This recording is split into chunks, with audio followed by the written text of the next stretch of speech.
여러분 안녕하십니까. 교통사고 전문 김경남 변호사입니다. 제가 지난 시간부터 쭉 말씀드리고 있는 것이 교통사고 사망 중상해 사건에서는 비록 변호사비가 초반에 나올지 몰라도 변호사를 선임해서 대폭적으로 손해배상액을 늘리고 그리고 추후에 소송비용 확정이란 것을 통해서 변호사비를 상대방으로부터 받아면 훨씬 이득이 된다고 직접 사례를 통해 설명드렸습니다. 근본에도 그렇게 사례를 통해 가지고 이 사건은 중상해는 아니지만 일반 상해 사건에서 훨씬 유리한 결과를 받아낸 것 사례를 제가 소개해드리고자 왔습니다. 금일 사례는 오토바이 운행 중에 도로상의 장애물과 부딪혀서 교통사고, 낙상사고를 당한 것이죠. 그래서 그 장애물을 관리하는 사람, 소유 및 관리하는 사람에게 손해배상 청구를 해서 8,200만 원의 손해배상 청구가 인용된 사례입니다. 이 사건은 제가 직접 수행한 사건이고요. 근데 이러한 낙상사고의 유형이 굉장히 우리 일상생활에서도 빈번하게 일어나고 있습니다. 첫째, 지방자치단체가 맨홀이나 하수구, 배수로, 도로 이런 부분의 관리를 소홀히 해가지고 움푹 파인 곳도 있을 수 있을 것이고 이렇게 장애물들도 있을 수 있죠. 거기에서 그 물체를 밟고 낙상하는 교통사고. 그리고 둘째로 사설기업의 공사 현장, 전압박스 공사 현장, 전기공사 현장, 도로공사 현장 이런 데서 물건들이 굉장히 많이 쌓여 있습니다. 이런 물건들을 밟고 낙상하는 또는 미끄러져서 연쇄 추돌하는 유형의 교통사고도 발생할 수 있고요. 셋째, 허술하게 걸어놓은 그 건물의 간판이나 물건 등이 자연력, 즉 바람의 영향을 받아서 떨어져서 그곳을 지나가는 행인들이 다치는 유형의 사고도 있을 수 있고요. 그리고 넷째로 아파트나 기타 건물의 관리자들이 통로나 도로에 미끄럽거나 얼어붙은 부분을 제대로 치워놓지 못해가지고 여기서 낙상하는 사고들, 이런 여러한 유형의 사고가 있습니다. 근데 근본 사고는 이렇게 도로에 적시해 놓은 장애물에 관한 사고입니다. 이 사건에서 원고분은 우측 발목, 족관절 부분이죠. 발목 관절에서 골절이 발생했고 그 골절 부분이 제대로 유압이 되지 않았습니다.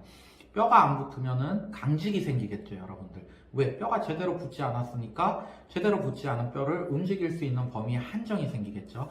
이 발목 관절 강직 장애하고 또한 몸의 주요 부분에 추상 장애가 남았습니다. 그리고 3개월간 입원 치료를 받았습니다. 이분이 퇴원 이후에 그 물통을 적시해 놓은 데가 주유소거든요. 그 주유소 소유자를 찾아가가지고 이제 이렇게 얘기한 것이, 내가 이만큼 다쳤으니까 배상을 좀 해주십시오 라고 하니까 처음에 난 절대 배상해줄 수 없다, 그렇게 나왔습니다. 단 한 번도 해줄 수 없다. 근데 이분이 한 번인가 두 번을 더 찾아갔어요. 그랬더니 하시는 말씀이, 내가 해줘도 300만 원 정도 위자료는 해줄 수 있어도 더 이상 나는 잘못이 없다. 내가 물통을 그 주유소 입구 쪽에 세워놨지만 그것만으로 제대로 앞을 보고 가면 당신 말고는 아무도 사고가 나지 않는다. 당신은 그것은 당신의 과실에 의한 사고지 우리 때문에 일어난 사고가 아니다 라고 한 것이죠. 그래서 원고분이 화가 씩씩 나셔가지고 저를 찾아오셔가지고 결국 그 주유소 소유자를 상대로 해가지고 손해배상 소송을 제기해서 총 8,200만 원을 인정받을 수 있었습니다. 원처 판결에 기초가 된 사실관계는 다음과 같습니다. 이 사건 원고분께서는 아침 10시경에 오토바이를 타고 도로를 운전하다가 도로 마지막 차선에 쌓여진 물통을 들이받고 바닥에 전도가 됐습니다. 그리고 나서 바닥에 전도가 된 다음에 바로 뒤따르던 택시가 이분의 발목을 밟고 간 것이죠. 우리 법적인 용어로 하면 역과가 되었다고 하죠. 이 사건에서 핵심 쟁점으로는 과연 피고들이 손해배상 책임을 질 것인가? 두 번째로 과실 비율은 어떻게 될 것인가? 세 번째로 노동능력 상실률은 몇 프로 정도로 봐야 되는가? 이것들이 다루어졌습니다. 우선 손해배상 책임 성립 여부와 관련해서는 우리 법원은 도로교통법 제62조 2항을 보게 되면 누구든지 도로에 방해가 될 만한 물건을 도로상에 내버려둬서는 아니 된다 라고 정하고 있는데, 피고들은 영업의 원활화를 위해서 입구에서 몇 미터 앞쪽 되는 부분이죠. 주정차를 방지하기 위해서 걷다가 물통을 세워놓은 거예요. 여러분들 주유소 앞에 지나가다 보면 이렇게 생긴 물통 같은 거 두는 경우 많이 있잖아요. 거기 주유소 입구 쪽으로 차가 들어와야 되는데 거기서 누군가 주정차를 하고 있으면 매출이 떨어지잖아요. 그걸 방지하기 위해서 세워놨던 겁니다. 이 사건에서도.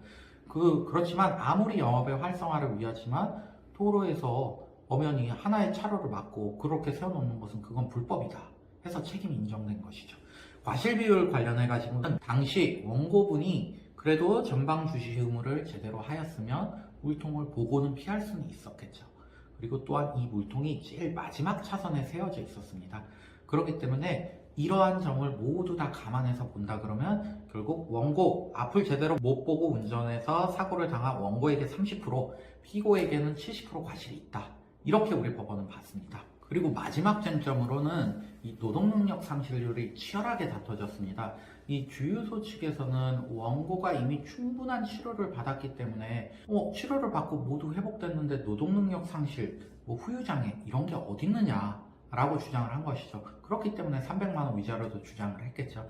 근데 저희 사무실에서는 그간 다수의 이런 신체 상해 사건, 교통사고 사건을 처리하면서 이 환자분의 상태를 보고 어느 부위 어느 부분에 후유장애가 남았고 이 상해와 후유장애는 별도입니다. 후유장애는 상해로 인해서 치유되지 않은 부분이 있어야 후유장애거든요.